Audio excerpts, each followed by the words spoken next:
Buenos días, estimado director de la UGEL 2 La Esperanza, doctor Carlos Alfredo Chan Jiménez, distinguida ponente que el día de hoy nos acompaña, magíster Rebeca Anijovic, estimados especialistas en educación, docentes de las diferentes instituciones educativas, públicas y privadas de nuestro ámbito, vamos a iniciar este importante evento académico y recibimos a nuestro director de la UGEL 2 La Esperanza, el doctor Carlos Alfredo Chan Jiménez.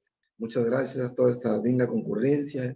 La gratitud también a nuestra distinguida ponente, doctora Rebeca. Bienvenida a vuestra UGEL 2, La Esperanza, que haciendo pues honor a su nombre, aquí tiene un grupo de esforzados maestros que día a día se preocupan por brindar lo mejor de su trabajo, pues en bien de nuestra niñez y nuestra juventud.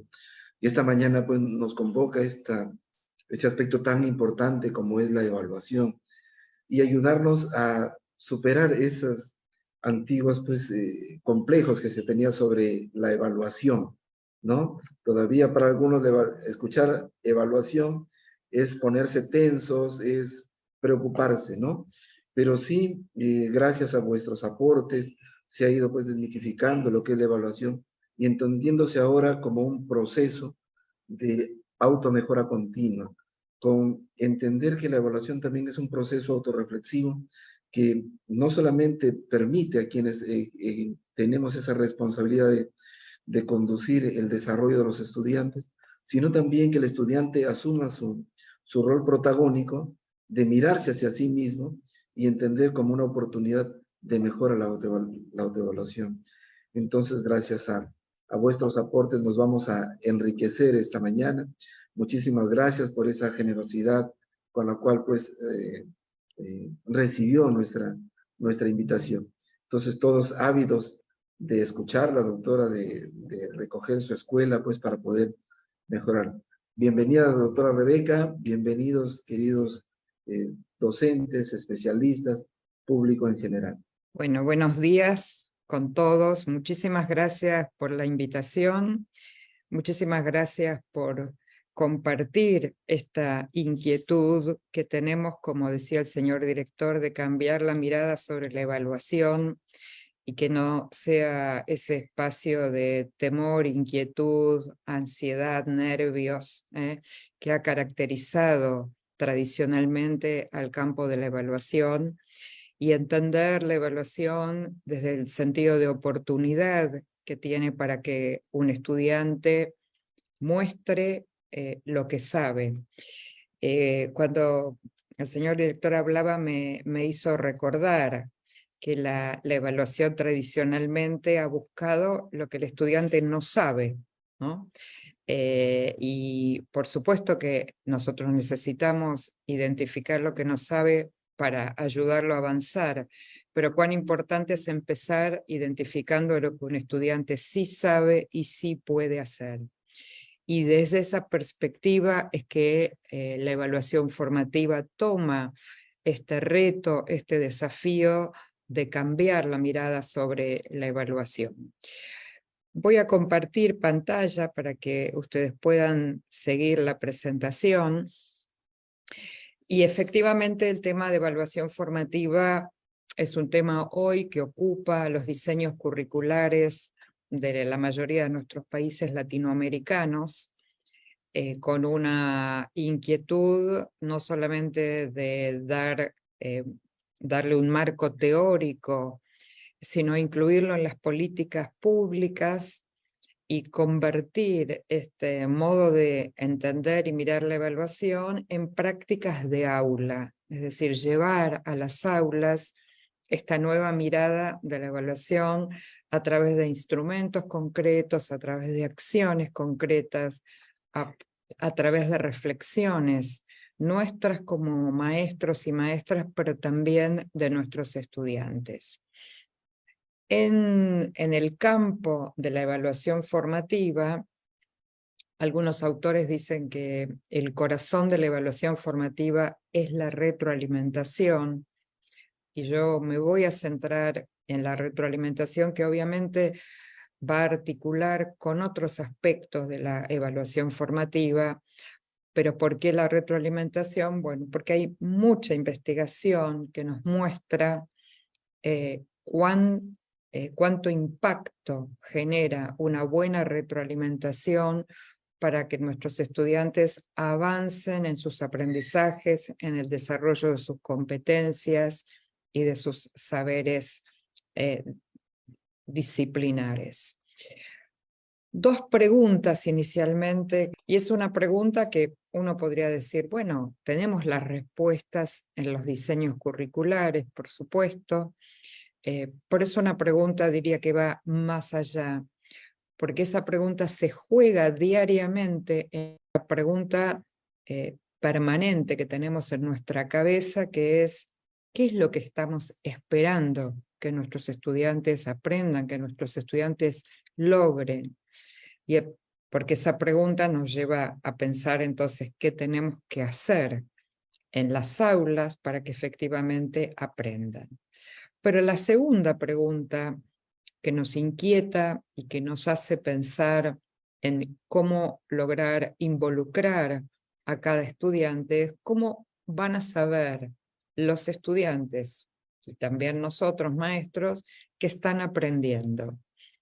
Esta pregunta, por lo menos la parte de cómo saben los estudiantes, es una pregunta nueva porque nosotros estamos acostumbrados a ser nosotros, maestros y maestras, quienes evaluamos, quienes sabemos si están aprendiendo o no están aprendiendo, pero los estudiantes en general no saben. Pero cuando uno les pregunta si ellos saben si están aprendiendo o no, si reconocen qué es lo que están haciendo bien, qué es lo que deberían mejorar, esas son prácticas a las cuales los estudiantes no están habituados y que forman hoy uno de los núcleos más importantes de la evaluación formativa. Que el estudiante se involucre con sus procesos no solo de aprendizaje, sino también de evaluación, que el estudiante haga visible sus modos de aprender, no solamente qué aprende, sino sus modos de aprender, que haga visible cuáles son sus fortalezas para el desarrollo de las competencias que tiene que lograr, en qué escalón de los estándares, de los distintos niveles de la competencia se encuentra, qué ayuda necesita, qué le resulta fácil, qué le resulta difícil. Todo eso forma parte de esta pregunta de cómo saben los estudiantes que están aprendiendo. Nosotros, cuando pensamos hoy en la evaluación, ¿no? Pensamos en un estudiante que en lugar de repetir información de memoria, y por ende en ese modelo el mejor instrumento para evaluar ha sido siempre un examen oral o un examen escrito con preguntas o con ítems de verdadero o falso, porque en esos instrumentos fundamentalmente se ha buscado que el estudiante declare una información, declare saber la definición, declare saber una fórmula, y ese modo de dar cuenta del aprendizaje hoy está puesto en cuestionamiento porque muchos de esos datos, muchas de esas informaciones, hoy los estudiantes las pueden encontrar en Internet, ni que hablar con la inteligencia artificial. Entonces, cuando estamos pensando hoy en la evaluación, estamos pensando en ver a un estudiante si es competente, si ha desarrollado competencias para resolver un problema nuevo, para analizar un caso, para tomar una decisión en una situación compleja o conflictiva, para proponer un plan, una estrategia, para ser capaz de reflexionar, de hacer visible eso que está aprendiendo, ¿no? Para utilizar la información de manera flexible. Este modo de evaluar implica la coherencia con el modo de enseñar. Si nosotros enseñamos para que nuestros estudiantes desarrollen aprendizajes profundos o enseñamos para que nuestros estudiantes desarrollen aprendizajes superficiales. Si pensamos en los superficiales, diríamos, nuestros estudiantes aprenden información que más allá de haberla aprobado en un examen, rápidamente la olvidarán. Cuando nosotros pensamos en comprensión profunda, pensamos en un estudiante, como está aquí descrito, competente para usar la información de manera flexible, para transferir lo que aprende de un campo a otro campo, para buscar ejemplos, para ofrecer ejemplos. Y allí estaríamos hablando entonces de que eso es lo que queremos estar evaluando. Les decía al inicio que entendemos la evaluación también como una oportunidad para que los estudiantes pongan en juego sus saberes, sus capacidades, sus competencias, sus saberes disciplinares, hagan visibles sus logros, pero también aprendan a reconocer cuáles son sus fortalezas y sus debilidades como estudiante, para aprovechar esas fortalezas, apoyarse en ellas y también dar cuenta de aquello que tendrían que mejorar o cambiar para seguir avanzando. Entonces, avanzar a lo que uno diría un sistema de evaluación formativa implica, y esto estamos hablando de un horizonte, ¿no? De a dónde deberíamos llegar con la evaluación formativa. No es el inicio del recorrido, sino, uno diría, ese horizonte de futuro. Implica que los estudiantes en ese horizonte, en algún momento, puedan definir sus propias metas de aprendizaje, a partir, por supuesto, de lo que el docente va a proponer, y que eso que ellos están aprendiendo puedan mostrarlo públicamente, es decir, puedan compartir con la comunidad, con sus pares, con sus profesores, en sus entornos familiares, aquello que han aprendido. Y esta idea de hacer visible implica entonces un estudiante que se compromete con aquello que tiene que aprender y al mismo tiempo refuerza esa dimensión social que tiene el aprendizaje, ¿no?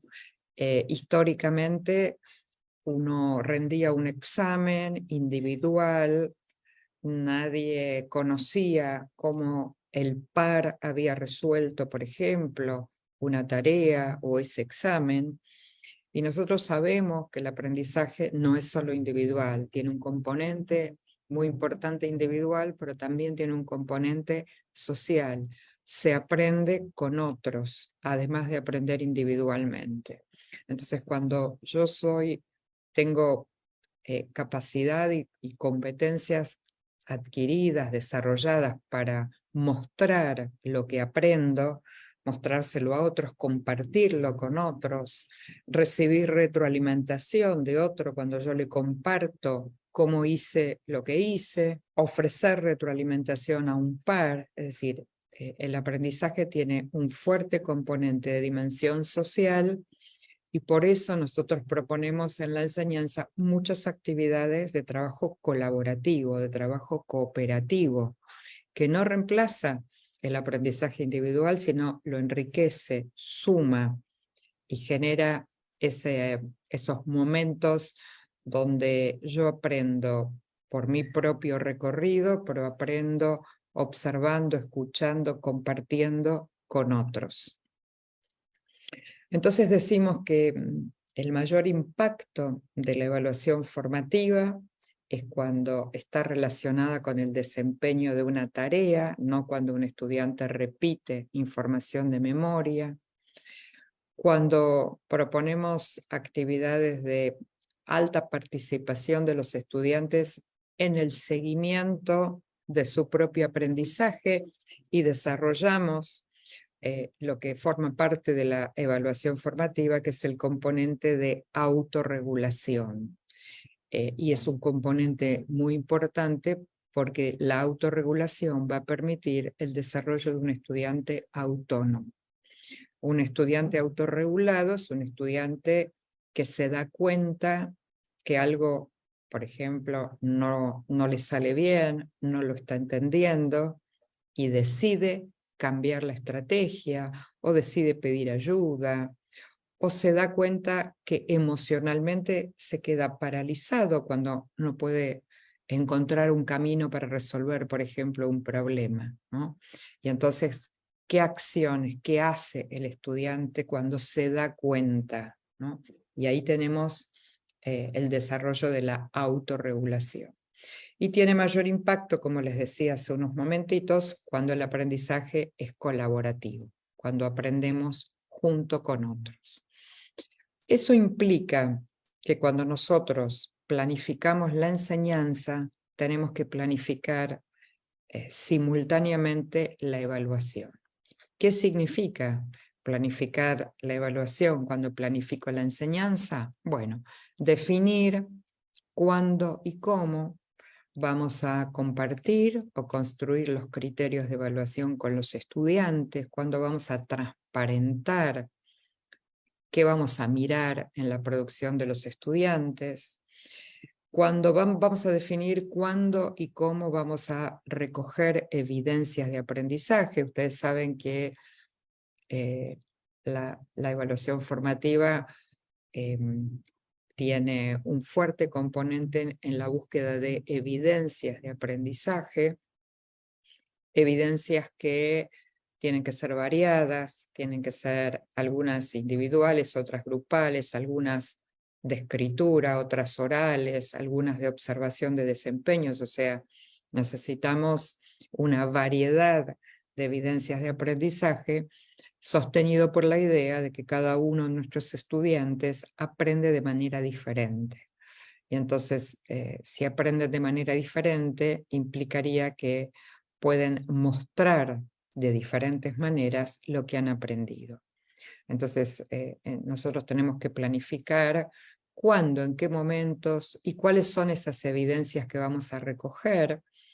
Y esto nos genera muchas preguntas porque uno podría pensar, tengo que retroalimentar todas las evidencias de aprendizaje que recojo de mis estudiantes, y uno diría, bueno, sería óptimo poder hacerlo, pero claramente un docente de bachillerato que tiene 5 cursos y 30 estudiantes en cada curso, no puede retroalimentar todas las evidencias de aprendizaje que el estudiante produce. Entonces ahí nos va a ayudar la distinción entre una retroalimentación correctiva, que simplemente dice está bien o está mal, de una retroalimentación formativa, que en unos momentos vamos a ver cuáles son sus características. También tenemos que definir cuándo y cómo vamos a favorecer prácticas de autoevaluación, es decir, si estamos pensando en trabajar durante un mes con una unidad o con un proyecto, en qué momentos vamos a hacer esas paradas, como si uno viajara, y esas paradas van a permitir que el estudiante se autoevalúe, o esas paradas van a permitir que yo, maestra, ofrezca retroalimentación, o que los estudiantes se ofrezcan retroalimentación entre pares. Y eso hay que planificarlo, ponerle fecha, ponerle instrumentos que vamos a utilizar para hacerlo. Todo este campo, digamos, de la evaluación formativa sucede en el aula. La evaluación formativa es aquello que los maestros hacemos cotidianamente en las aulas, por eso ustedes hoy pueden encontrar dentro del campo de la investigación, de la evaluación formativa, una línea que se desprende que se llama justamente evaluación en el aula, ¿no? Que pone foco en el avance, en el recorrido, en esta escalera que ustedes tienen aquí como imagen, ¿no? Donde la evaluación formativa sería ir viendo cómo los estudiantes van subiendo estos escalones, y por supuesto la función sumativa nos diría a qué escalón llegó de esta escalera, ¿no? Con lo cual estamos hablando de una evaluación formativa que se va a articular con una evaluación sumativa, que es la que va a suceder al final del recorrido, o sea, al final de esta escalera que está aquí. ¿Cuáles son las 6 ideas centrales de la evaluación en el aula? Bueno, la primera, les decía, compartir los objetivos, los criterios de evaluación, que los estudiantes tengan claro cuáles son las competencias y capacidades que tienen que alcanzar y los saberes disciplinares. Segundo, todo el campo de las evidencias de aprendizaje, cuáles van a ser, cómo los estudiantes van a mostrar que están aprendiendo. La tercera idea, que es en la que me voy a focalizar a partir de ahora, que es en ofrecer retroalimentación nosotros a los estudiantes, pero también los estudiantes aprender a autoevaluarse, a ofrecer retroalimentación a sus pares. El desarrollo de la competencia metacognitiva, que es una competencia transversal que ustedes tienen en su diseño curricular y que es relevante para el desarrollo de la evaluación formativa, y también los ajustes que yo tengo que hacer en la enseñanza a partir de identificar, de analizar y valorar las evidencias de aprendizaje, de ofrecer retroalimentación a los estudiantes y darme cuenta que hay algo que no entendieron, que hay algo que todavía tienen confuso, que hay algo que tienen, que están desarrollando pero que todavía no han alcanzado. Todo esto forma parte de lo que definimos hoy como evaluación en el aula. Para poder llevar adelante cualquier proceso de retroalimentación, de autoevaluación, de retroalimentación entre pares, necesitamos mucha claridad acerca de los criterios de evaluación. Los criterios de evaluación responden de alguna manera a qué vamos a mirar del desempeño o de las producciones de los estudiantes, ¿no? ¿Dónde vamos a poner foco? Por un lado, y por otro lado, saber que hay distintos niveles de calidad de cómo el estudiante va adquiriendo una competencia. Por eso tenemos instrumentos que nos van a ayudar, como las rúbricas, por ejemplo, a mirar distintos niveles de calidad. Estos criterios, desde la perspectiva de la evaluación formativa, son explícitos, son públicos, son compartidos con los estudiantes, se definen a partir de los estándares de ciclo que el diseño curricular propone. Los vamos a observar en muchos momentos cuando los estudiantes entregan una evidencia escrita, un producto escrito, o cuando los observamos dialogar entre ellos, argumentar, hacer una presentación oral. Por supuesto que los estudiantes los conocen desde el inicio de la unidad, del proyecto, y los van a usar durante todo el recorrido. Los criterios de evaluación históricamente se usaban solamente para un examen final y fundamentalmente era la adjudicación de puntajes, ¿no? De calificaciones, de notas. Nosotros hoy cuando hablamos de criterios de evaluación estamos pensando en esa idea de qué vamos a mirar en la producción del estudiante. Vamos a mirar, por ejemplo, su capacidad de comunicar ideas, vamos a mirar su capacidad de argumentar, ¿no? Y vamos a ver que hay distintos niveles de calidad en cómo un estudiante, por ejemplo, argumenta o comunica sus ideas. Además, los criterios le tienen que servir al estudiante, primero para orientarlos, ¿no? en su aprendizaje y no solo en su evaluación, pero también nos interesa saber si el estudiante comprende bien esos criterios de evaluación. Y fíjense, acá tienen un ejemplo.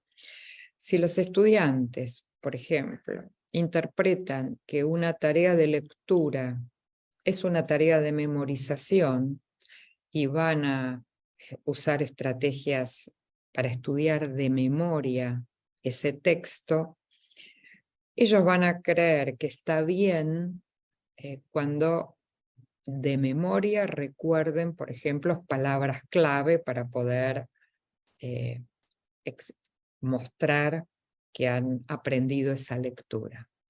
Pero si los estudiantes, al revés, de acuerdo con los criterios de evaluación, interpretan que la tarea de lectura requiere no repetición, sino comprensión, comprensión profunda, van a saber que no les alcanza con acordarse palabras de memoria, sino que tienen que poder, por ejemplo, explicar con sus propias palabras lo que entendieron de la lectura, poder usar esa información de esa lectura para transferir a otro contexto o a otro contenido.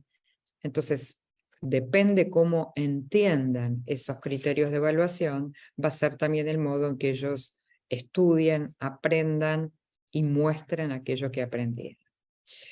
Entonces, el campo de la evaluación formativa, en el campo, la retroalimentación es el modo principal para hacer avanzar el aprendizaje y, por supuesto, nuestra propia enseñanza. Si la evaluación considera que tiene que haber espacio, instrumentos, herramientas para que la retroalimentación esté presente permanentemente en nuestras clases como modo de hacer avanzar el aprendizaje de los estudiantes y la enseñanza nuestra, ¿no? Nuestra manera de enseñar. Entonces, cuando pensamos en la retroalimentación, una de las maneras de pensarla y organizarla y llevarla a cabo en las aulas es pensar en las 3 dimensiones que tiene la retroalimentación. Una dimensión cognitiva que tiene que ver con el contenido, sobre qué vamos a retroalimentar al estudiante, sobre el qué aprende, sobre el cómo aprende, sobre cómo va avanzando en sus capacidades para alcanzar la competencia, en sus actitudes para con el aprendizaje. Bueno, todo eso responde a la dimensión cognitiva.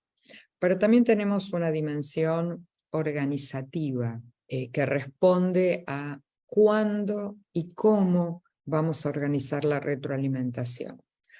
Para tomar algunos ejemplos, vamos a retroalimentar en educación básica todos los días viernes a todos los niños. Vamos a retroalimentar utilizando una misma rúbrica durante todo el año, la vamos a cambiar.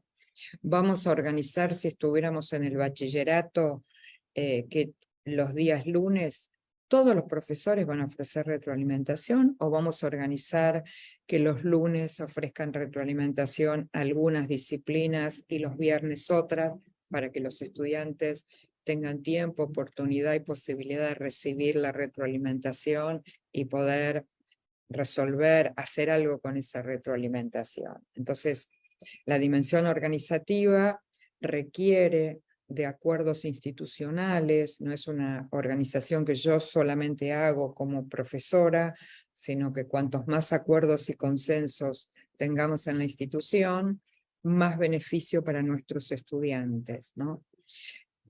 Una tercera dimensión, que es la dimensión emocional, que es justamente el impacto que tiene el qué le digo a un estudiante y cómo le digo a un estudiante lo que le quiero decir en la retroalimentación.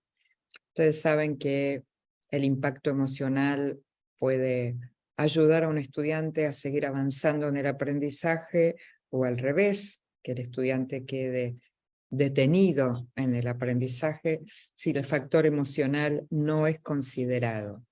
Si las palabras que yo uso son palabras excesivamente duras, si mis gestos corporales, si mi tono de voz es de enojo, bueno, eso tiene impacto emocional en los estudiantes y eso puede contribuir o no a avanzar en sus aprendizajes.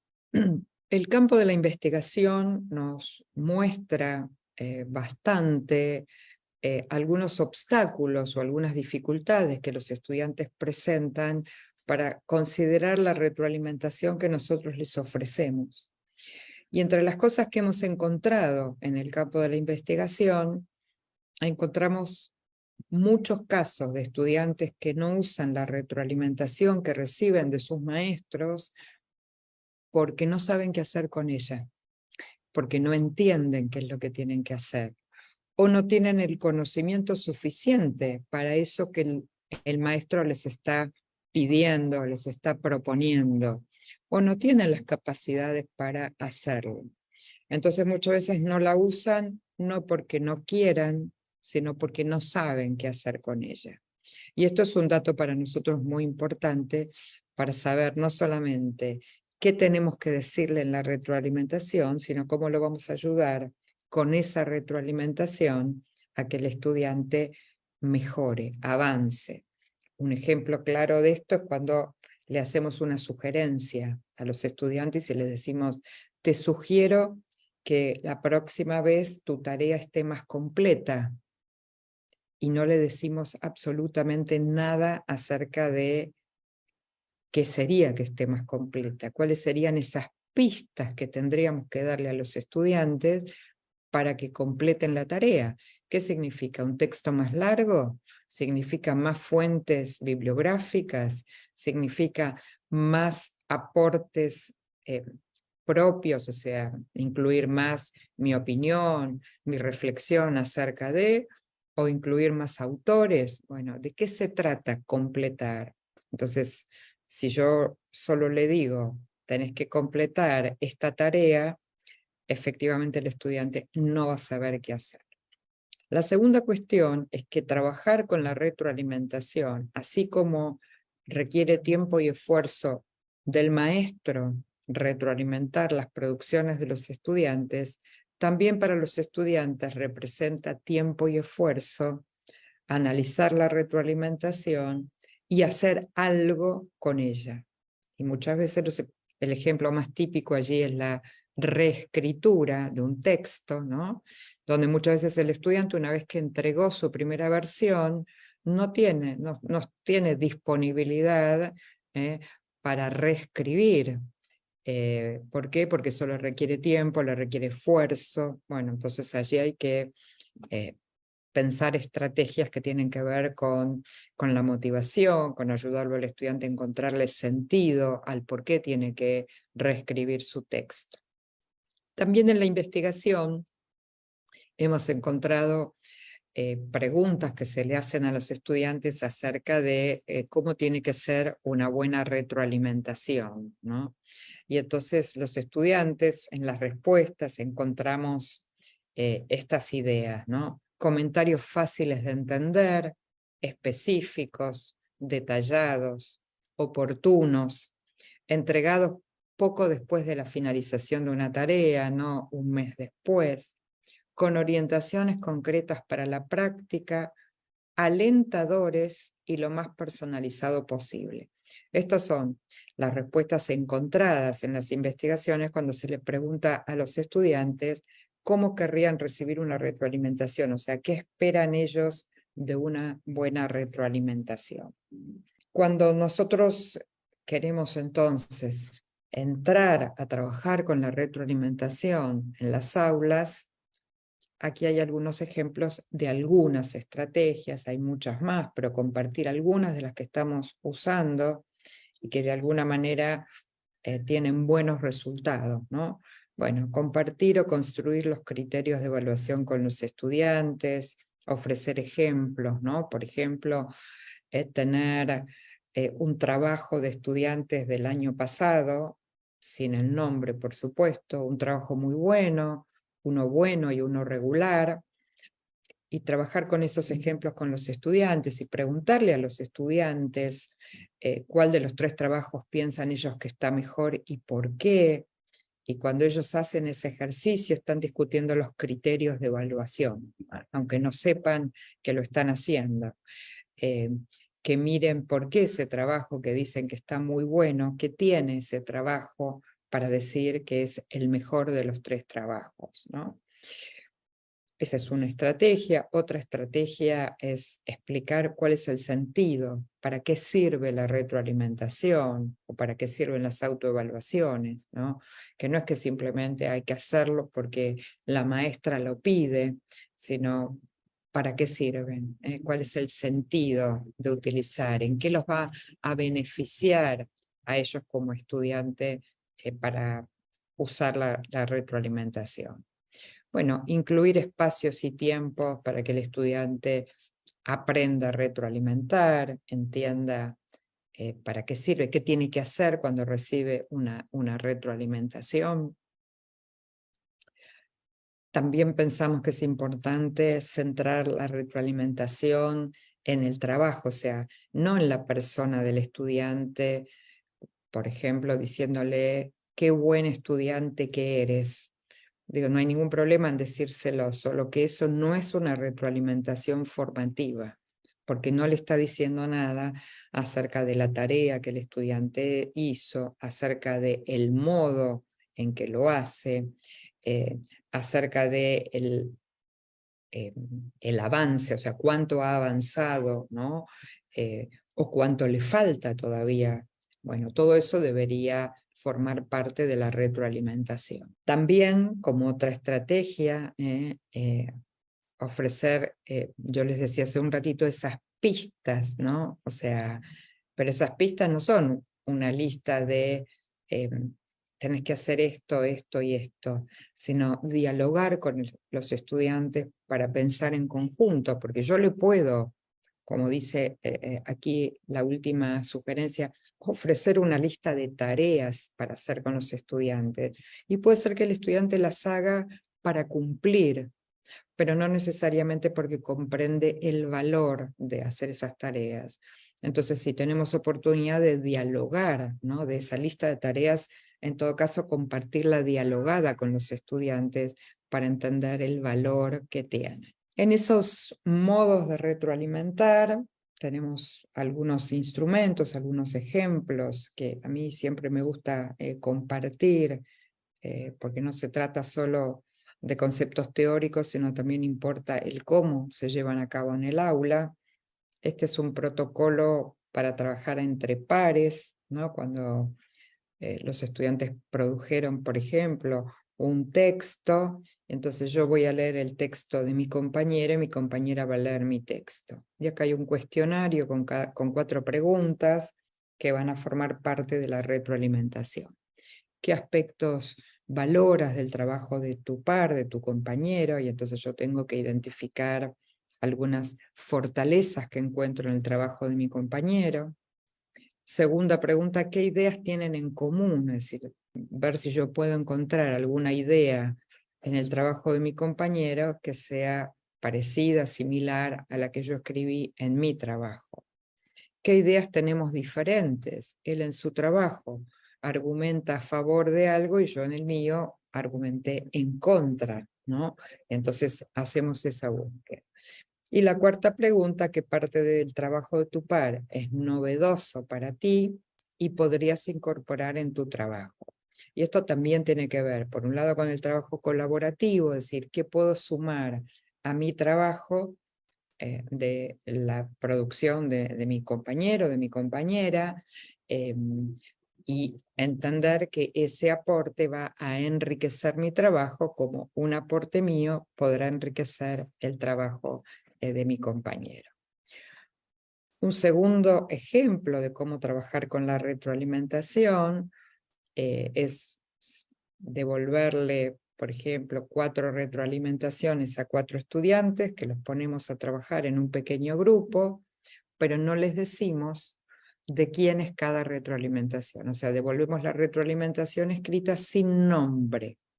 Los estudiantes tienen que leer las 4 retroalimentaciones y las 4 producciones y decidir a quién le corresponde cada una de estas retroalimentaciones, y es un modo también que ellos van entendiendo y aprendiendo cómo se ofrece retroalimentación, ya que una de las estrategias de la evaluación formativa es que ellos aprendan no solo a recibir retroalimentación, sino a ofrecerles retroalimentación a un par.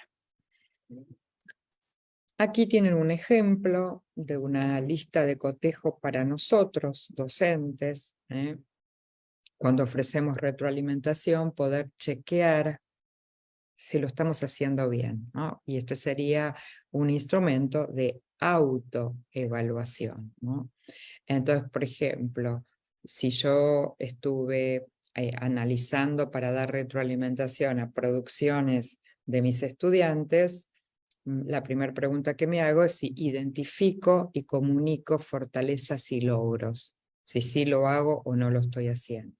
Si identifico y comunico aspectos a mejorar, si favorezco instancias de diálogo, si favorezco prácticas de autoevaluación, si favorezco prácticas de evaluación entre pares, si ofrezco preguntas para que los estudiantes se queden pensando y busquen respuestas, si ofrezco sugerencias a través de mostrar ejemplos, si utilizo un tono cálido y respetuoso para comunicar, y si escucho cuidadosamente a los estudiantes cuando estamos dialogando. En este cuadro ustedes podrán ver que podría, si estamos haciendo, por ejemplo, estamos en una reunión de maestros, cada uno de los maestros podría traer una evidencia de alguno de estos descriptores, ¿no? Por ejemplo, yo podría traer una evidencia de que favorezco prácticas de autoevaluación y traigo para compartir un cuestionario que usé de autoevaluación con mis estudiantes. Otro maestro podría traer, porque él contestó que identifica y comunica fortalezas y logros, podría traer un ejemplo que usó de retroalimentación a un estudiante suyo donde claramente identifica fortalezas y logros. Así que esta herramienta tiene un doble sentido. Para mí, para chequear si estoy haciendo bien la retroalimentación, pero también para hacer un trabajo colaborativo entre pares acerca de cómo ofrecemos retroalimentación. La retroalimentación formativa, que les decía que es diferente a la correctiva, ¿no? La correctiva es decirle está bien o está mal. La formativa requiere, por un lado, una comprensión compartida, o sea, cuando yo ofrezco retroalimentación y el estudiante la recibe, los dos tenemos que estar entendiendo muy bien qué es lo que nosotros, qué le estamos diciendo, y el estudiante qué está entendiendo.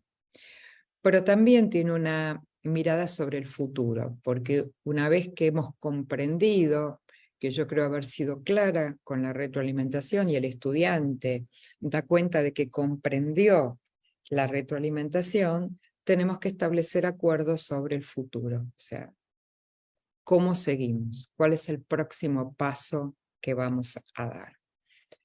Entonces, sostenemos que recibir retroalimentación es un aprendizaje en sí mismo y hay que enseñarlo. Es decir, cuando un estudiante recibe retroalimentación, tiene que entenderlo, tiene que saber para qué sirve, tiene que saber qué hacer con esa retroalimentación, y nosotros como profesores, como maestros, tenemos que generar oportunidades futuras para que el estudiante ponga en práctica aquello que le sugerimos en la retroalimentación. Si yo ofrezco retroalimentación a un estudiante sobre una tarea que hizo ayer, y el estudiante no tiene que hacer nada con esa retroalimentación, uno diría que fue una pérdida de tiempo para el maestro ofrecer la retroalimentación y para el estudiante leerla. La retroalimentación formativa tiene sentido cuando yo la ofrezco, el estudiante la lee, la analiza, comprende qué es lo que le estamos diciendo en la retroalimentación y tiene oportunidad la próxima semana para poner en juego aquello que recibió de la retroalimentación. Y eso para nosotros, maestros, significa planificar una actividad para la semana que viene donde el estudiante tenga que mostrar que lo que recibió en la retroalimentación le sirvió para revisar y mejorar su producción. También usamos, ustedes seguramente lo conocen porque lo venimos usando ya hace tiempo, el uso de protocolos para dar retroalimentación, sobre todo si tenemos muchos estudiantes. El protocolo SER que tiene 3 pasos muy concretos, muy específicos. La S de seguir haciendo, le decimos al estudiante que siga haciendo algo que está haciendo bien. Le decimos que empiece a hacer algo que hasta ahora no hizo en su trabajo y le decimos que revise algo que efectivamente hay que mejorar. También tenemos las rúbricas, ustedes también conocen, aquí tienen un ejemplo un pedacito, digamos, de una rúbrica, con la competencia de construye interpretaciones históricas, y una de las capacidades dice elabora explicaciones sobre procesos históricos, y entonces la rúbrica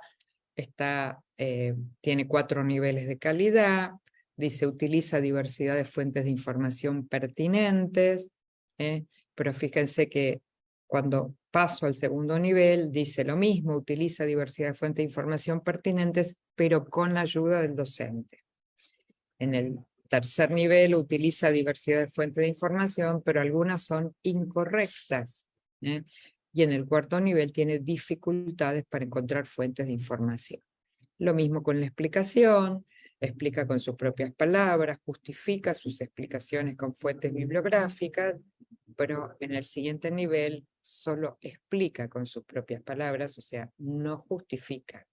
Y en el tercer nivel explica con sus propias palabras con ayuda de sus pares. Bueno, este es un ejemplo de otra herramienta que usamos para que el estudiante se autoevalúe, pero también para ofrecer retroalimentación. Les decía también que además de la retroalimentación,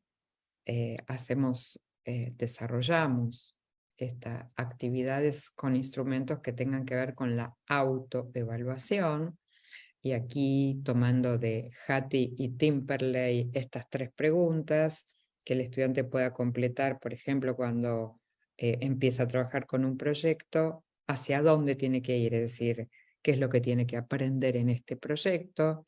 En la mitad del recorrido preguntarse cómo voy, cómo estoy avanzando, qué logré, qué me falta todavía, y por supuesto un tercer escalón cuando termina ese proyecto, bueno, y ahora hacia dónde vamos, qué seguimos haciendo. Y eso nos lleva, digamos, las autoevaluaciones al concepto que hace un ratito les compartía del aprendizaje autorregulado, ¿no? Que es cuando el estudiante puede establecer sus propias metas y llevar adelante estrategias, procedimientos para lograrlo, ¿no? Y ese aprendizaje autorregulado es individual, o sea, yo tengo que aprender a autorregularme, pero también aprendo a autorregularme cuando estoy en grupos con otros. Por ejemplo, tengo que aprender a que no siempre tengo que hablar yo, que tengo que dejar lugar a que hablen otros compañeros míos, por ejemplo, ¿no? Como un ejemplo de autorregulación. Y esto está ligado al desarrollo, les decía, que ustedes tienen de la competencia transversal metacognitiva, ¿no? Que es cómo el estudiante piensa, cómo el estudiante aprende, esa idea de aprender a aprender, de hacer visible los modos en que yo aprendo. Por ejemplo, también con un instrumento, con preguntas, ¿cómo me doy cuenta si comprendo este texto? ¿Cómo puedo mostrar? Porque una cosa es decir que me doy cuenta que comprendo y otra cosa es mostrar que comprendí el texto.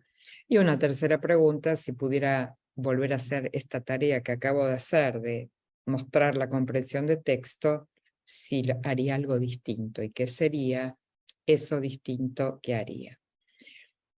Por último, todo proceso de evaluación formativa vuelve también sobre los docentes. Vuelve sobre los docentes en el sentido de ajustes en la enseñanza.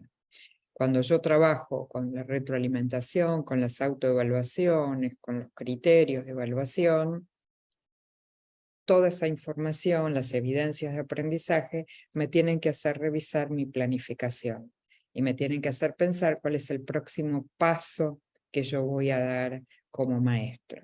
Entonces, por ejemplo, aquí tengo un instrumento que puedo usar cuando reviso las producciones de los estudiantes, con estas preguntas: ¿qué evidencias encuentro en esta producción o en este desempeño que muestra que los estudiantes alcanzaron la competencia. La segunda pregunta, ¿qué evidencias encontramos que muestran que los estudiantes no alcanzaron la competencia? Entonces ahí veo los obstáculos. La tercera, ¿algún estudiante resolvió las actividades de manera inusual o muy diferente? Y entonces me pregunto si eso que hizo tan diferente está bien y tal vez yo no lo había pensado, o si está tan mal que da cuenta que el estudiante no comprendió, que yo no lo expliqué bien, ¿no? Entonces viene la última pregunta, ¿qué habrá que enseñar de nuevo o distinto de acuerdo con lo que encontramos en las producciones o desempeños? Para cerrar, vuelvo al impacto emocional en el campo de la retroalimentación, porque nosotros para trabajar de manera, diría, proactiva, de manera que haga avanzar a los estudiantes a través de la retroalimentación, tenemos que construir un vínculo de confianza con nuestros estudiantes. Y nuestra actitud como adultos es clave para favorecer la confianza. Con un gesto, con una mirada, a veces logramos construir esa confianza y a veces exactamente lo contrario, ¿no? Construimos de alguna manera un vínculo de desconfianza o de no confianza, y es muy difícil entonces trabajar con una retroalimentación que los ayude a avanzar si no se ha construido un vínculo de confianza. ¿Por qué? Porque el estudiante va a terminar haciendo lo que corresponde, porque el maestro se lo pidió, pero de ninguna manera se va a apropiar o va a cambiar aquello que pensaba, porque no se construyó ese vínculo de confianza. Con lo cual uno diría, si quiero desarrollar evaluación formativa, tengo que comenzar construyendo vínculos de confianza con nuestros estudiantes. Yo cierro acá la presentación para dejar tiempo para que podamos conversar, para que podamos dialogar sobre inquietudes, reflexiones que ustedes tengan con relación a la retroalimentación y a la evaluación formativa. Así que muchas gracias inicialmente por la escucha. Bien, muchísimas gracias, estimada Magíster Rebeca Nijovic. En esta oportunidad vamos a pasar a las preguntas que se han recogido a través del Facebook.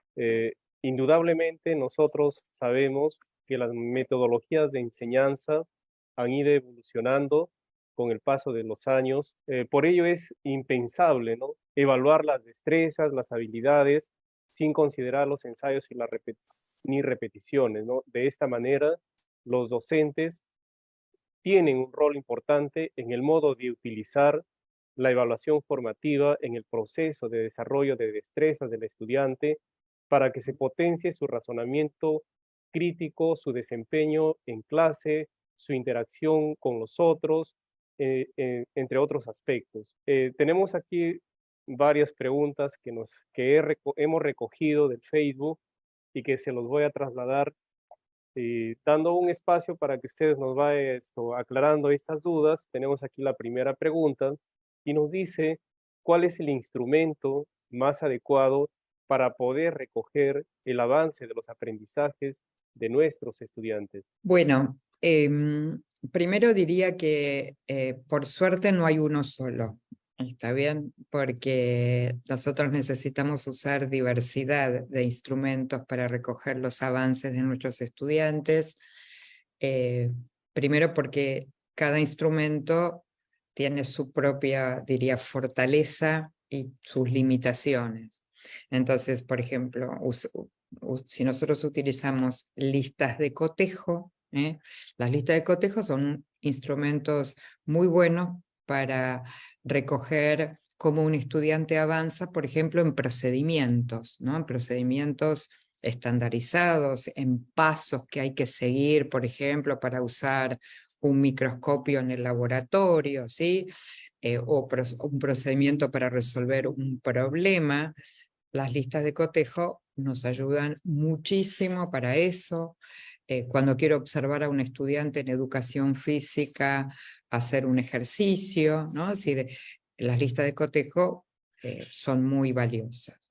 Cuando yo quiero observar aprendizajes más complejos, las rúbricas suelen ser instrumentos más valiosos, porque nos permiten mirar complejidad, nos permiten mirar distintos niveles de calidad. Entonces, cuando yo quiero saber si un estudiante está avanzando en su capacidad para, por ejemplo, hacer visible su pensamiento o en su capacidad para argumentar, la rúbrica me va a ser más útil que la lista de cotejo. Entonces tenemos listas de cotejo, escalas de valoración, que tiene que ver con la frecuencia con la que un niño hace algo, con la presencia o ausencia de una acción que el niño hace. Todas ellas son buenas, depende el fin para lo que los quiera usar, ¿se entiende? Entonces, no me atrevería a decir esta es la mejor porque depende de lo que yo estoy queriendo recoger en esa evaluación formativa. Lo mejor es usar muchas, variadas, dependiendo de, obviamente, para qué la quiero usar y qué voy a hacer con la información que recojo, ¿no? Uno no se imagina utilizando una rúbrica compleja con niños de 4 años, pero uno sí se imagina usando una rúbrica compleja con los estudiantes de bachillerato, con estudiantes de 10 años, ¿se entiende? Entonces, todos esos instrumentos son válidos, son valiosos, tengo que saber bien para qué los quiero usar, cuándo y dónde los voy a utilizar. Bastante claro la explicación que usted ha dado a esta pregunta. Creo que con esto se ha aclarado la duda para muchos de nosotros. Aquí tenemos una interrogante que nos dice, ¿qué diferencia la retroalimentación de la metacognición? No, la retroalimentación, la metacognición es, diría en un ejemplo, cómo mi cabeza piensa y cómo mi cabeza aprende y cómo puedo explicar con mis propias palabras cómo estoy aprendiendo. Esa es la metacognición y es mía. La retroalimentación es lo que la maestra me va a ofrecer a mí, por ejemplo, para que yo mejore mi aprendizaje. La retroalimentación es la que me va a ofrecer un par a mí, o la que yo voy a ofrecer para que un estudiante, por ejemplo, que no se da cuenta, un ejemplo, voy a tomar un ejemplo muy claro, un niño que me dice que yo le muestro una imagen con 5 dibujos de 5 frutas y le pregunto, ¿cuántas frutas hay aquí? Y el niño me dice 4. Y en la imagen hay 5. ¿Okay? Yo podría decirle, está mal, es incorrecto, o podría tratar de ayudarlo a entender por qué dice 4 cuando hay 5, ¿no? Y entonces puede suceder que en la conversación, cuando yo lo retroalimento y le pregunto, ¿por qué la número 5, digamos, no la incluyó como fruta? Y resulta que él piensa que la banana es una verdura, ¿no? Entonces, cuando tenemos esa conversación de retroalimentación a través del diálogo, de la pregunta, estoy ayudando a que él se dé cuenta que esa quinta efectivamente era una fruta y no una verdura, y a mí como maestra me sirve un montón entender que no es que tuvo un error porque sí, sino entender cómo está pensando, que es lo que pensó, que a lo mejor las amarillas son verduras, por ejemplo, como hipótesis, ¿no? Y estoy hablando de niños pequeños en este caso, por supuesto. Entonces, la metacognición es lo que yo tengo que desarrollar en aprender a aprender, aprender a darme cuenta cómo pienso, cómo aprendo. La retroalimentación viene de afuera, de mi maestra, de un par, y me ayuda a mejorar mi manera de pensar, mi manera de aprender, o debiera suceder, no siempre sucede. Bien, muchísimas gracias. Tenemos una pregunta aquí que nos dice, ¿qué estrategias podrían favorecer una sistematización adecuada de las evidencias de aprendizaje de los estudiantes? Bueno, aquí volvemos a, dependiendo el nivel educativo del cual se trate, pero para dar una respuesta, particularmente pienso que las evidencias de aprendizaje más complejas son más ricas en principio para tomarlas, para analizarlas, para interpretarlas y para ofrecer retroalimentación, que sencillamente si yo le pido a un niño que copie una frase, una oración del pizarrón. Obviamente ustedes me dirán, bueno, pero si ese niño tiene 6 o 7 años, seguro que la tarea para él es compleja, pero si tiene 9 o 10, tal vez ya no sea tan compleja. Y yo diría, como no, les decía al principio, que no tenemos tiempo en nuestra tarea cotidiana para trabajar en profundidad todas las evidencias de aprendizaje que les proponemos a nuestros estudiantes. Es decir, uno podría decir, bueno, en una semana, por ejemplo, si yo soy maestra de niños de 9 años, tal vez les propongo 10 tareas diferentes, ¿no? Y esas 10 tareas, uno podría decir, ¿son evidencias de aprendizaje? Claro que sí. Todo lo que los niños van haciendo, diciendo, son evidencias de aprendizaje. La pregunta es cuáles de ellas yo voy a utilizar para analizar en profundidad y ofrecer retroalimentación. Me inclino en general por las más complejas, porque son las que más, o sea, una tarea compleja incluye seguramente muchas tareas sencillas. Una tarea sencilla no incluye las complejas. Entonces, si tuviera que sistematizar, diría, de las que les voy a proponer en esta semana, que son estas 10, por eso yo decía que es muy importante planificar, cuando planifico la enseñanza, cuáles de las tareas que les voy a proponer durante esta semana, durante las próximas 2 semanas, las voy a tomar como evidencia. ¿Para qué? Para analizar y para ofrecer retroalimentación. ¿Qué voy a hacer con las más simples? Retroalimentar correctivamente. Le voy a decir, muy bien, no está bien, ¿se entiende? O sea, voy a hacer algo mucho más simple y sencillo, pero voy a tomarme mi tiempo de análisis y de valoración y de retroalimentación en las que son más complejas. Bien, Entonces, ahí haría una división entre más complejas y más simples y sistematizaría las más complejas. bien, muchísimas gracias.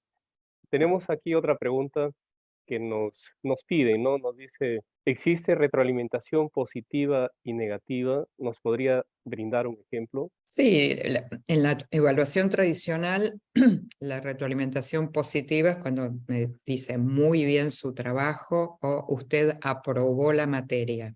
Y esa es una retroalimentación positiva usada por la evaluación tradicional. Negativa, su trabajo no está aprobado, su trabajo está incompleto, que es negativa, ¿en qué sentido? Porque uno podría decir, mi trabajo efectivamente está incompleto, pero es negativa porque no me da ninguna pista para mejorarlo.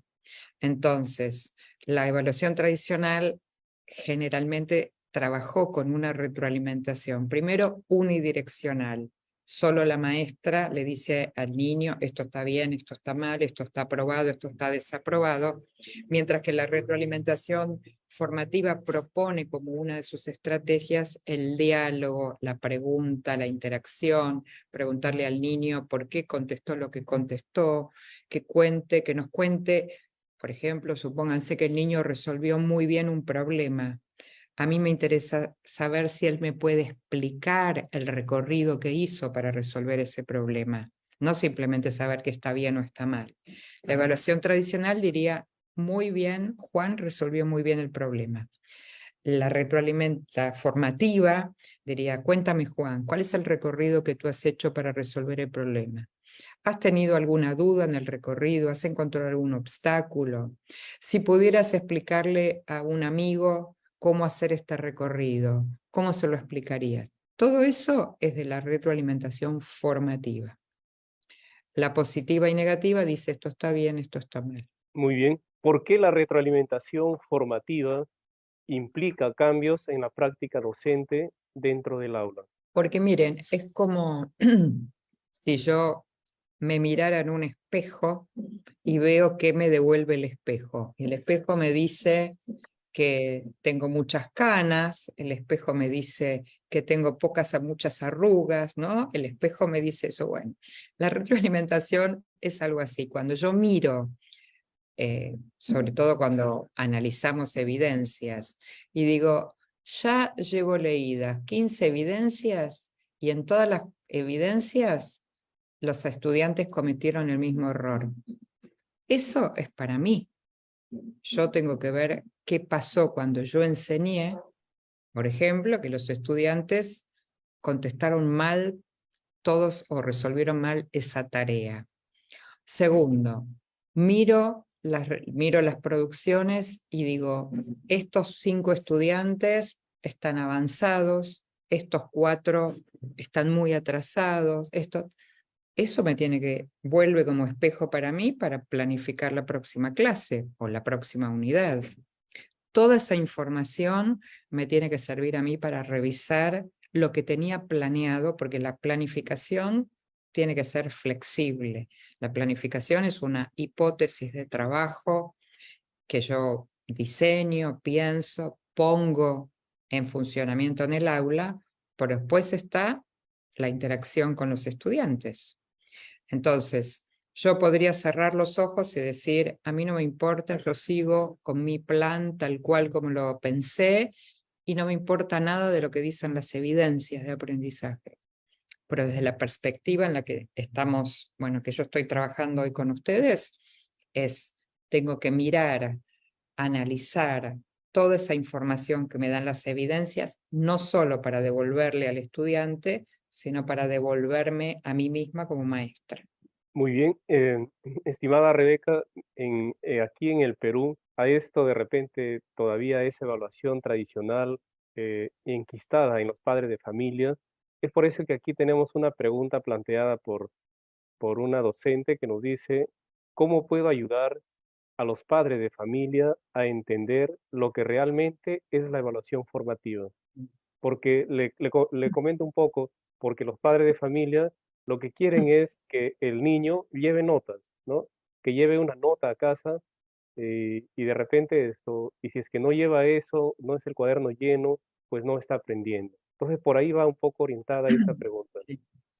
Lamento decirles que no pasa solo en Perú. Eso pasa pasa en mi país, pasa en Uruguay, en Chile, o sea, pasa porque la evaluación tradicional, primero convengamos, la evaluación tradicional tiene una fuerza de muchísimos años y uno no cambia algo de un día para otro porque la investigación dice o porque las políticas públicas han hecho sus cambios. Segunda cuestión, esos padres han sido alumnos de un sistema educativo que los calificó con notas, ¿no? Que le puso todo el tiempo calificaciones. Entonces los padres suelen decir, en mi época esto no era así, en mi época era mejor, en mi época los maestros, en mi época los niños, ¿no? Ese argumento está siempre presente, con lo cual es muy importante que nosotros definamos algunas estrategias institucionales, no es una estrategia individual de cada maestro, sino institucionales, para trabajar con la familia, para explicar, para mostrar los beneficios, para mostrar ejemplos, hasta que llegue un día en que la explicación de por qué es más valioso la evaluación formativa se la van a dar los propios hijos a las familias, ¿no? En un proceso de tiempo. Ahora, igual quiero decir que la calificación para la certificación sigue teniendo valor, porque nuestros sistemas educativos utilizan la calificación, o sea, no estamos reemplazando la evaluación formativa por la sumativa. Estamos articulando ambas funciones y estamos tratando, diría, que baje el valor alto que tiene la calificación y suba un poco más la evaluación formativa. Entonces, mucha información, muchos ejemplos, sabiendo que por ahora, porque es bastante nuevo el enfoque, digamos, nuevo de poner en las aulas, no nuevo en la producción teórica, pero en las aulas esta función formativa es bastante nueva, con lo cual va a llevar tiempo hasta que los padres cambien la pregunta por cuánto te sacaste o qué calificación te sacaste, por preguntas que tengan que ver cómo has trabajado hoy colaborativamente, cómo has desarrollado un texto argumentativo, o sea, va a pasar tiempo. Mientras tanto, tenemos que hacer mucho trabajo institucional, esclarecer, informar, mostrar ejemplos, conversar con las familias, conversar con los niños para que conversen con sus familias, todo eso hay que hacerlo. Igual va a seguir habiendo papás que con todo esto van a seguir diciendo yo quiero saber la nota de mi hijo, ¿está bien? Pero hay que trabajar para ir cambiando eso y va a llevar años cambiarlo, no se va a resolver ni en un mes, ni en 2, ni en un año. Muy bien, tenemos aquí otra pregunta y nos dice que si funciona la retroalimentación grupal. La retroalimentación grupal funciona, depende el tipo de actividad sobre la cual yo esté. Por ejemplo, si la retroalimentación se la doy a un grupo, a un pequeño grupo que acaba de presentar, por ejemplo, una maqueta, yo que le voy a dar retroalimentación a la maqueta y la maqueta es de todo ese grupo, ¿no? Entonces, tiene sentido. La que tiene menos sentido es la retroalimentación a todo un curso, ¿no? Supónganse, yo recogí una evidencia de todos mis estudiantes y con esa evidencia me di cuenta que algunos estudiantes, por ejemplo, no completaron una tarea, que otros estudiantes resolvieron mal un ejercicio. Esas devoluciones que yo querría darles a todo el grupo no nos sirven. ¿Por qué? Porque lo que yo voy a retroalimentar, supónganse, sobre la tarea incompleta, es para 5 estudiantes, no es para todo el grupo. Con lo cual habrá 25 que piensan, ¿para qué me estará diciendo esto si yo hice la tarea completa? ¿Se entiende? Hay un uso de un tiempo valioso que es preferible trabajar en esos 20 minutos, dividiendo a los niños en grupos de acuerdo con lo que yo tenga que retroalimentar. Entonces digo, a estos 5 niños durante 2 minutos los reúno y los voy a retroalimentar porque tuvieron la misma dificultad o tengo que decirles lo mismo. Y a estos otros 4, 2 minutos les digo esto y eso es mucho más productivo que devolverles en el grupo total cuestiones diferentes. Algunos investigadores dicen, dan un ejemplo muy lindo y dice, cuando yo le retroalimento y digo a los niños, bueno, deberían escribir todos burro con B larga. Entonces él dice, los niños que escribieron burro con B corta no reconocen que es para ellos ese mensaje. Los que escribieron burro con B larga reconocen que tampoco es para ellos. Entonces la pregunta es, ¿a quién está retroalimentando este maestro? A nadie. Por eso las retroalimentaciones grupales, así abiertas para todos, no son tan efectivas. ¿Cómo hacer saber a los niños de inicial los criterios de evaluación? Hay una pregunta aquí. ¿Cómo hacer que los niños de inicial puedan comprender los criterios de evaluación? Bueno, ahí por supuesto trabajamos mucho con la conversación, con el diálogo, con los cuentos, con las narraciones. Depende por ejemplo, si yo lo que quiero como criterio es que los niños aprendan a escuchar a sus compañeros, no tiene sentido que voy a usar ninguna lista de cotejo, ninguna rúbrica, ni voy a, diría, dar un discurso moral sobre la importancia de la escucha, sino vamos a eso. voy a traer un cuento donde un niño no escucha a nadie y voy a preguntarles a los niños qué les parece, qué le pasa a este niño, ¿no? Que no quiere escuchar, y entonces preguntarles a los niños si a ellos les gusta que los escuchen. ¿Qué pasa cuando alguien grita, cuando uno no quiere escuchar, por ejemplo, a otro? Y los niños suelen decir cuando gritan, cuando me hablan el oído muy fuerte. Bueno, eso es tema de diálogo, de conversación. Y después empezamos entonces a pensar juntos algunas ideas para escucharnos entre todos. Y entonces los niños tienen un montón de ideas y dicen, bueno, hagamos que tenemos que levantar la mano derecha los que quieren hablar. Hagamos que el que quiere hablar pegue una imagen, un dibujo en la pizarra. Hagamos que quien quiere hablar se pare. Y los niños van sugiriendo de alguna manera normas que son criterios de mejor convivencia con respecto a la escucha. Esos son los modos en que vamos transparentando. No viene solo la maestra le dice, tenemos que escucharnos, porque aunque lo diga, si los niños no comprenden y no saben cómo, no va a suceder. Entonces, por supuesto que lo puedo decir igual, pero no me alcanza con decirlo para que el niño internalice ese criterio, ¿no? Necesito usar estrategias, recursos.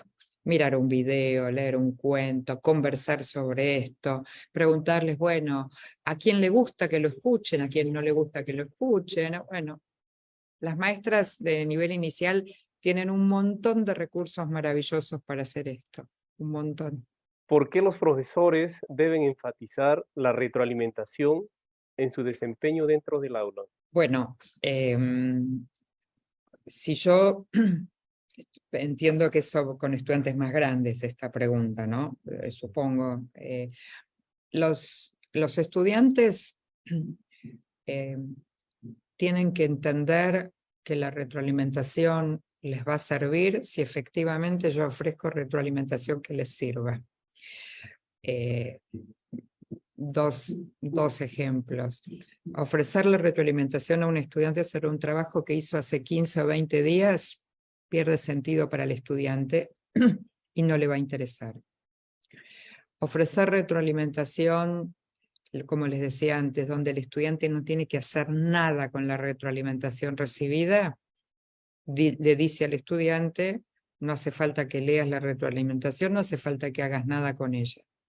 La retroalimentación va a ser importante para el estudiante no porque se lo diga, sino cuando el estudiante compruebe que esa retroalimentación lo ayudó a mejorar el dominio del idioma inglés, cuando esa retroalimentación lo ayudó a buscar fuentes de información más válidas y confiables, cuando esa retroalimentación lo ayudó a usar mejor una grabación de un audio, cuando esa retroalimentación le enseñó mejor al estudiante a resolver problemas. Entonces no se trata de solamente explicarles el sentido, que por supuesto hay que explicárselos, uno diría mostrarle con la práctica de retroalimentación que el estudiante cuando recibe eso hay algo que puede hacer mejor. Y si eso que hace mejor además está vinculado con una tarea que es desafiante para él, que le resulta que está alineada con algún interés que él tiene. Fíjense, por ejemplo, en pandemia, una actividad que los docentes de estudiantes adolescentes usaron muchísimo, es trabajar con instructivos. Creo que los adolescentes en pandemia aprendieron mucho a bajarse aplicaciones por su propia cuenta y a generar instructivos para cualquier cosa, inclusive buscaban instructivos para arreglar algo, bueno, una práctica de retroalimentación, uno diría, te enseño a hacer mejor los instructivos, te enseño a hacer instructivos con alguna aplicación tecnológica. Seguramente el estudiante que recibe esa retroalimentación se da cuenta que esa retroalimentación le es útil, le sirve para mejorar, para avanzar. si la retroalimentación no está bien pensada, si yo le digo a un estudiante, tienes que mejorar la coherencia y la cohesión de tu texto, a un adolescente de 16 años, difícilmente el estudiante diga, qué maravillosa retroalimentación he recibido de mi profesora, porque puede ser que ni sepa lo que es cohesión y coherencia, y además porque no le estoy ayudando nada, más que señalando algo que tiene que mejorar, pero sin ninguna orientación, sin ninguna ayuda, sin ningún ejemplo. Entonces, digo, más que explicar por qué, que por supuesto hay que hacerlo, digo, hay que mostrar con los ejemplos, ¿no? De cómo retroalimentar y cómo esa retroalimentación mejora aprendizajes. Tenemos aquí otra pregunta y nos dice una maestra, ¿una prueba escrita estandarizada podría realizar la retroalimentación grupal? Bueno, sí, porque allí no se trata de la evaluación formativa, ahí estamos trabajando en un nivel de prueba estandarizada, donde todos los estudiantes tienen que responder de la misma manera, entonces ahí puede tener más sentido, inclusive hay maneras muy interesantes de hacerlo, que muchos maestros lo hacen, devolver, la prueba estandarizada ya fue, supónganse, corregida, calificada, etcétera, devolverle a los estudiantes la prueba y que sean los propios estudiantes que la corrijan, después de haber entregado, digamos, y es un lindo ejercicio, y eso se hace con todos, y la retroalimentación en realidad es esa conversación que el profesor o la profesora tienen cuando yo le devuelvo al estudiante su propia prueba estandarizada, y los agrupo de a 4 o 5 y les pido que entre los 4 y 5 corrijan esa prueba estandarizada, ¿no? Y esa es retroalimentación entre pares, y está fantástico, y se puede hacer así, por supuesto.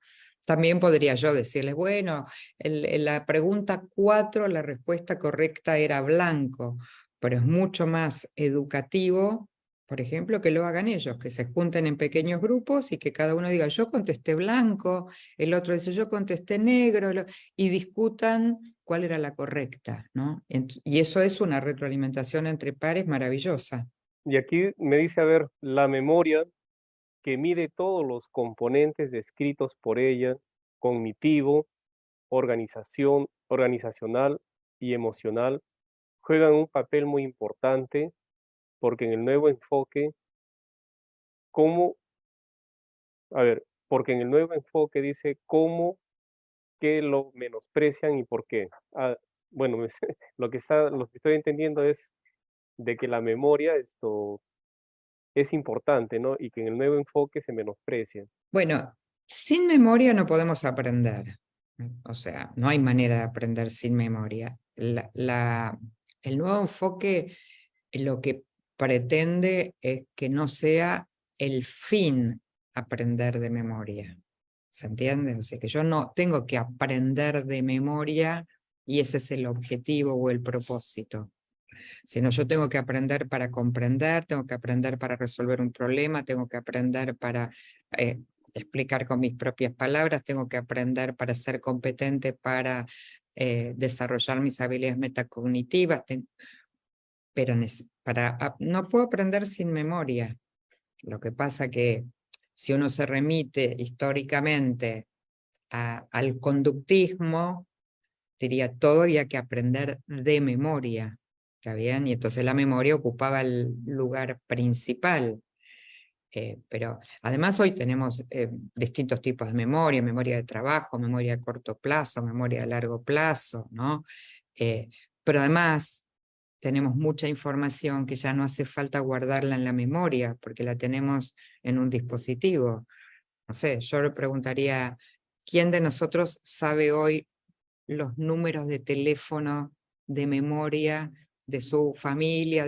Yo no sé ninguno. O sea, si yo quiero llamar a alguno de mis hijos, si pierdo el celular, no los puedo llamar. ¿Está bien? Entonces uno diría, ¿estaría bueno aprenderse de memoria los teléfonos? Sí, diría, por ahí saber uno o dos, pero el resto no necesitaría aprender. Ahora, sin memoria no puedo aprender, está claro. Entonces, no es que que la memoria no sirve más.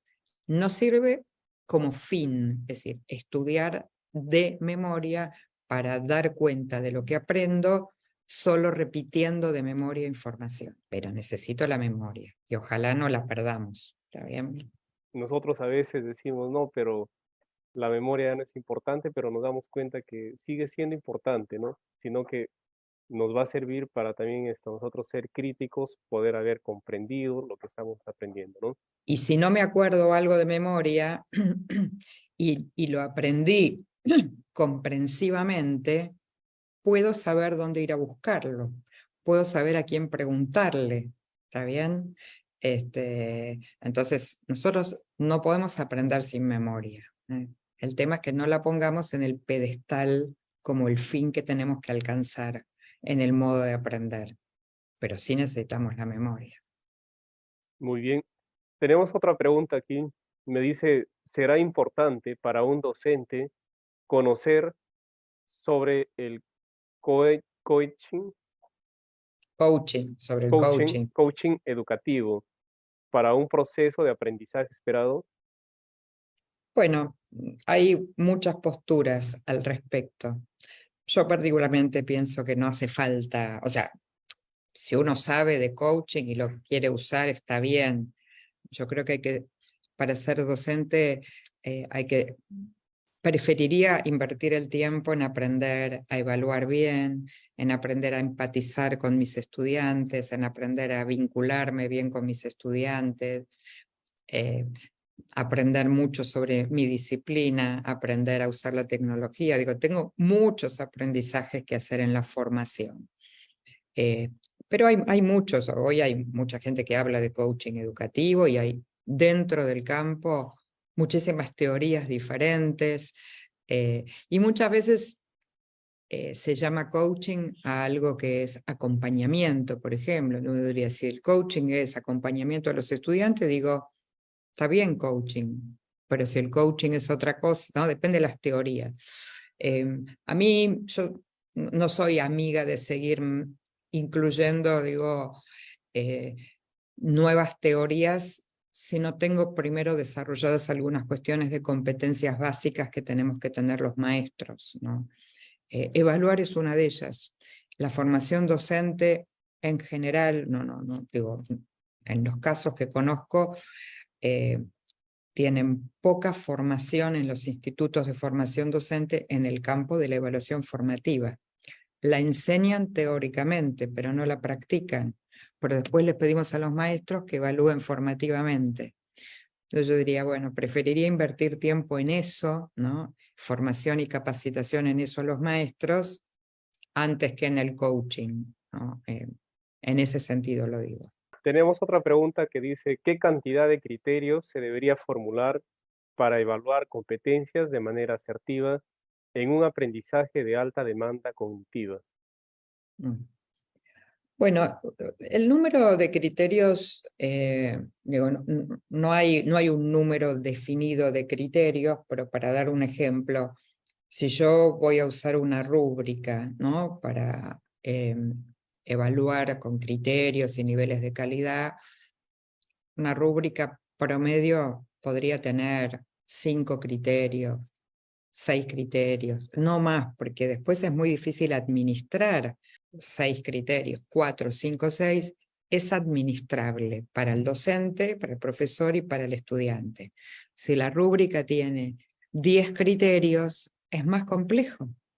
Entonces, uno debiera focalizar y en ese sentido, el diseño curricular de ustedes tiene identificado los estándares, ¿no? Tiene la descripción de los niveles de desarrollo de la competencia con mucha información que uno elige, uno no toma toda la descripción que hay ahí para aplicarla en un instrumento de evaluación para los estudiantes, sino tienen tramos de desarrollo que abarcan más de un año, 2, 3 años. Entonces, para mí, yo particularmente que uso todo el tiempo rúbricas con mis estudiantes, las rúbricas suelen tener entre 4 y 6 criterios aproximadamente. pero no hay un número que alguien diga, este es el número correcto, ¿se entiende? Aquí existe otra pregunta, a ver, me dice, ¿cómo retroalimentar después del término de un bimestre? Bueno, acá en el Perú trabajamos por bimestres, ¿no? Eh, cada 2 meses aproximadamente, un bimestre, el segundo bimestre, estamos terminando hoy y seguimos tercero, cuarto. Y me dice aquí, ¿y qué estrategia es la más efectiva para sistematizar los avances y llegar a la evaluación sumativa? Bueno, cuando uno retroalimenta, digamos, a cada 2 meses para tomar esa medida, uno tiene que fuertemente identificar 2 o 3, digo 2 o 3 por decir, logros bien identificados, o sea, no decirle al estudiante, muy bien, has avanzado. Sí, le puedo decir eso, pero no alcanza con decirle, tengo que mostrarle en su propia producción en qué nivel de la descripción de la competencia se encuentra a partir de las evidencias recogidas, o sea, 2 o 3. Y tengo que, digamos, retroalimentarlo en cuál es el escalón siguiente. O sea, tengo que decirle algo de lo que viene, lo que tiene que hacer próximamente. Y eso significa que en el próximo bimestre, el estudiante, teniendo la retroalimentación, tiene que saber qué ya logró o qué ya hace bien y qué me han, de alguna manera, señalado que es el escalón al que tengo que abordar, que subir en el próximo bimestre. Y eso significa que el docente va a planificar, va a diseñar experiencias de aprendizaje donde el estudiante vaya mostrando cómo va subiendo a ese escalón, que es el futuro. ¿Está bien? La idea de tomo del pasado y te señalo lo que has logrado, y tomo del futuro y te señalo hacia dónde tienes que ir en el próximo bimestre. Eso breve, no estoy escribiendo un libro para decirle al estudiante. Y puedo utilizar las mismas descripciones que están en el diseño curricular, cuando, por ejemplo, dice, por ejemplo, como la descripción, ¿no? Gestiona su aprendizaje al darse cuenta de lo que debe aprender, al preguntarse qué es lo que aprenderá y establecer aquello que le es posible lograr en la tarea. Eso que dice en el nivel 3, yo lo tengo que haber planteado en alguna actividad para que el alumno muestre que eso lo ha logrado o no lo ha logrado. Entonces, esa información se la tengo que dar sobre lo que ya hizo, en términos de lo que logró y de lo que va a hacer en el próximo escalón. Para mí la imagen de la escalera es un buen recurso para trabajar con los estudiantes, ¿no? Donde uno pone en la escalera, supónganse, la escalera tiene 6 escalones y uno en cada escalón pone como el hito de lo que hay que alcanzar, ¿no? De lo que hay que llegar o el tipo de actividad que hay que hacer. Lo que se llamarían tareas escalonadas, de alguna manera. Y con eso trabajan todo el bimestre para ir viendo los estudiantes cómo van subiendo esos escalones con las evidencias que el maestro les va pidiendo y que van analizando, interpretando y retroalimentando. Bueno, aquí le pongo un poco en contexto en esta pregunta. Se trabajaba con experiencias integradas en secundaria, donde existía un producto de unidad o de experiencia, ¿no? Al final de la experiencia, que estaba orientado hacia una determinada área curricular, ¿no? Y entonces aquí viene la pregunta y dice, en el nivel secundaria, si el producto se elabora en función del desarrollo de las competencias de un área curricular determinada, ¿qué evaluarán las demás áreas? Bueno, eso hay que pensarlo antes, no después. O sea, hay que pensarlo antes en el sentido de que cuando yo diseño una experiencia integrada, acá, por ejemplo, que no, nosotros no tenemos un diseño curricular por competencias, pero sí estamos trabajando con proyectos integrados, ¿no? De varias disciplinas. Entonces, cuando armamos un instrumento de evaluación como una rúbrica, lo primero que hacemos es consensuamos los profesores de las, supónganse que fueran 3 disciplinas, consensuamos 3 criterios de la rúbrica que van a ser iguales para las 3 disciplinas. Supónganse la capacidad de comunicar ideas, de ofrecer ejemplos, para tomar un ejemplo chiquitito. Entonces, cada profesor en su disciplina va a evaluar la capacidad de comunicar ideas, que es común a todos, ¿no? Y va a haber 2 que son propios de la disciplina. Y eso lo va a evaluar cada docente. Si está en el proyecto integrado, eso que quiere evaluar, lo va como a recortar del proyecto integrado. Si en la planificación no está previsto que eso se evalúe en el proyecto integrado, se evalúa en la propia disciplina y después se articulan, digamos, uno diría, si fuera una cuenta matemática, diría, se hace un promedio, ¿no? Entre lo que se resolvió en el proyecto integrando las 3 áreas, más en mi propia área. Entonces uno diría, lo voy a poner en números para que el ejemplo sea más claro, no porque se use la calificación, pero yo diría, si por la producción de ese proyecto los estudiantes sobre 10 puntos tienen un 9, y ese 9 puede ser que vaya tal vez para la disciplina que más peso tuvo en el proyecto, que no debiera ser tan así, pero supongamos que fuera así, en mi materia, que no era la principal, voy a promediar ese 9 con un 6, que ese estudiante en la parte de mi materia no hizo tan bien. Entonces 9 más 6 dividido 2 y esa será la calificación. Lo pongo en números porque a veces es más gráfico mostrarlo en números, pero no porque vaya a calificar necesariamente.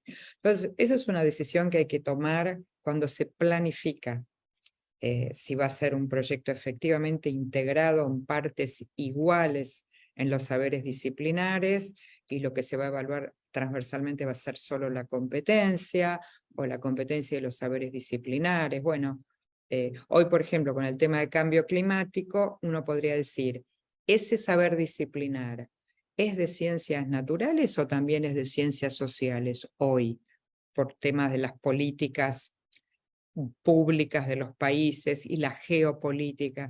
No es solo, es un tema también de comunicación, cómo se informa a la población y qué se informa. Entonces, tal vez antes era solo de las ciencias naturales el problema del cambio climático, pero hoy, si lo tomo como problema, como proyecto de trabajo, involucro muchas disciplinas con ese de problemas desde el punto de vista del contenido disciplinar.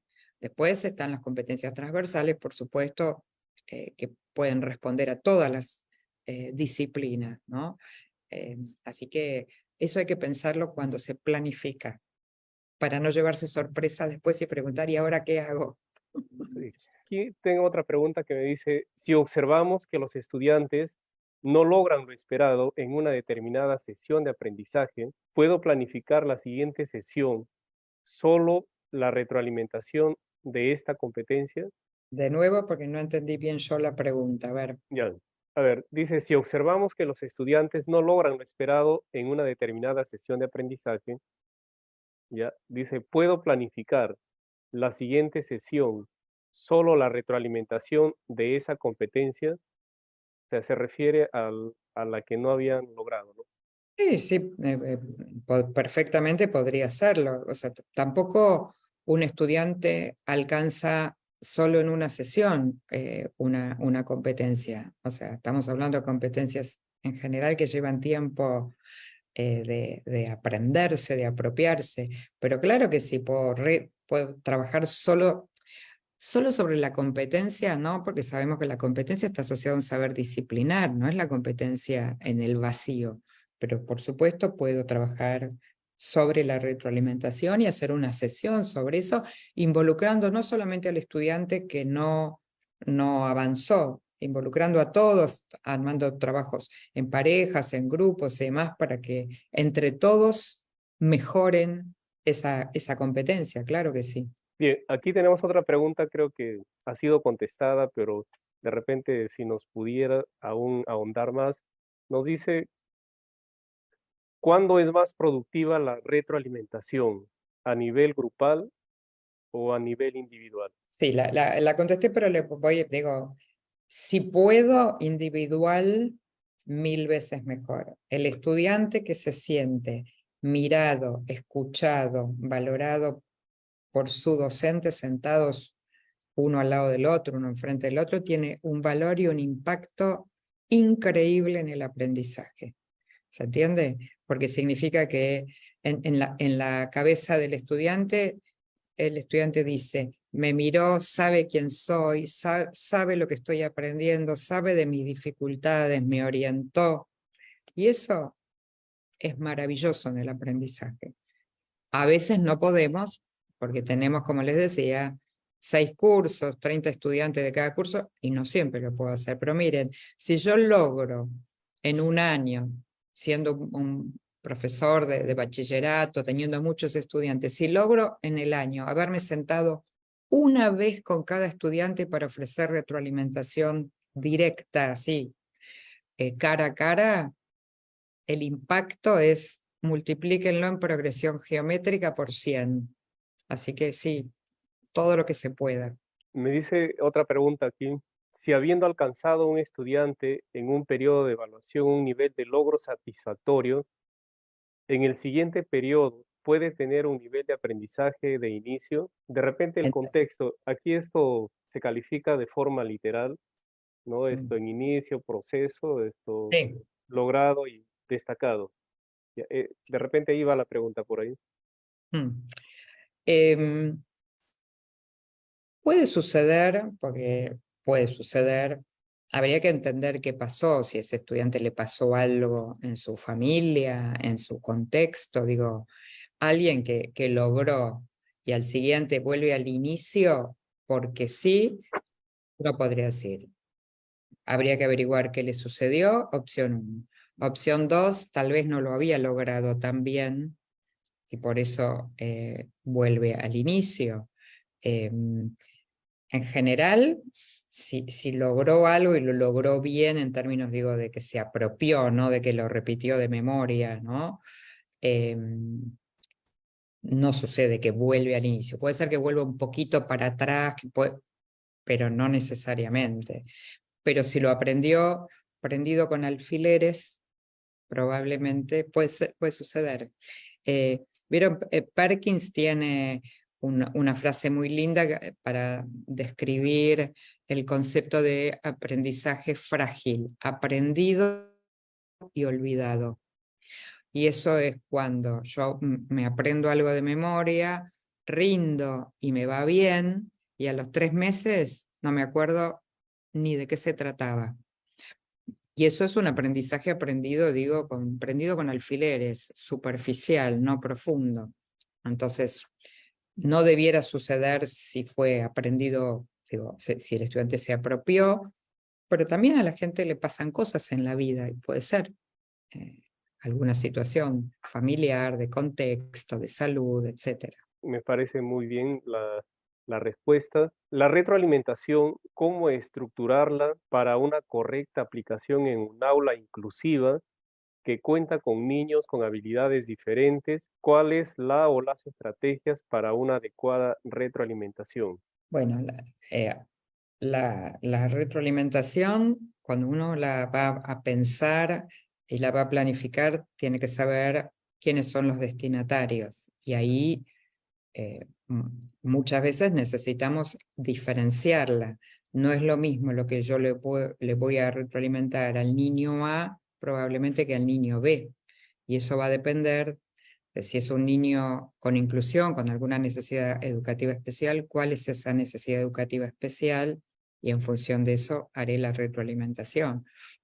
Para dar un ejemplo muy simple, a veces a algún niño la retroalimentación hay que dársela muy breve, cuando yo a otros niños le daría una retroalimentación más larga.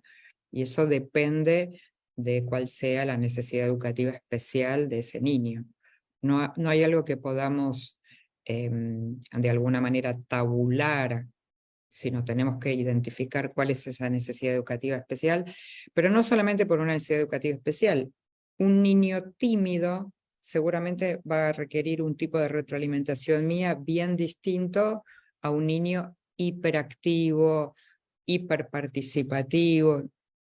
¿Se entiende? O sea, cada niño es diferente, entonces no podemos sistematizar, sino tenemos que identificar quién es el que va a recibir la retroalimentación y cuál es el mejor camino para hacerlo. ¿Es oral, es escrito?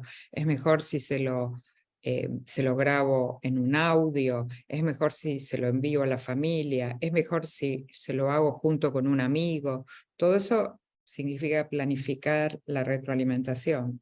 Nuestros estudiantes son nativos digitales, utilizan mucho atajos, según la neurociencia. ¿Qué podríamos hacer desde las aulas para seguir potenciando la evaluación formativa? Bueno, hoy, por ejemplo, la discusión está alrededor del tema de la inteligencia artificial. Ustedes saben que en el campo de la enseñanza, no solamente en el campo de la evaluación. Entonces, discusiones muy interesantes de si dejar o no dejar usar, cómo nos damos cuenta si el estudiante hizo un trabajo y se lo pidió a la inteligencia artificial, ¿no? Y la inteligencia artificial cada vez está más perfeccionada. Entonces, bueno, ahí vamos tenemos que ir buscando respuestas que son todas transitorias, porque lo que decíamos hace un mes sobre la inteligencia artificial ya no tiene, o tiene poco valor, porque va avanzando rápidamente. Entonces, por ejemplo, una actividad que estamos haciendo ahora en formación docente con la inteligencia artificial es dejarlos a los futuros maestros que busquen, que hagan la tarea pidiéndosela a la inteligencia artificial. Pero lo que le pedimos después nosotros es que con la respuesta que le dio la inteligencia artificial la tienen que validar con la bibliografía del curso. ¿Se entiende? O sea, los estimulamos a que usen, en este caso, la inteligencia artificial porque son exactamente nativos digitales, pero les pedimos una validación, un análisis crítico de eso, ¿se entiende? O sea, seguimos sosteniendo esas otras competencias que tienen que ver con que el estudiante use la cabeza para pensar, pero estimulamos el uso porque los estudiantes vienen con eso incorporado, y aunque no los estimulemos al uso, ellos los usan igual. Entonces mejor que nosotros seamos aliados de eso y no que peleemos en contra de, ¿no?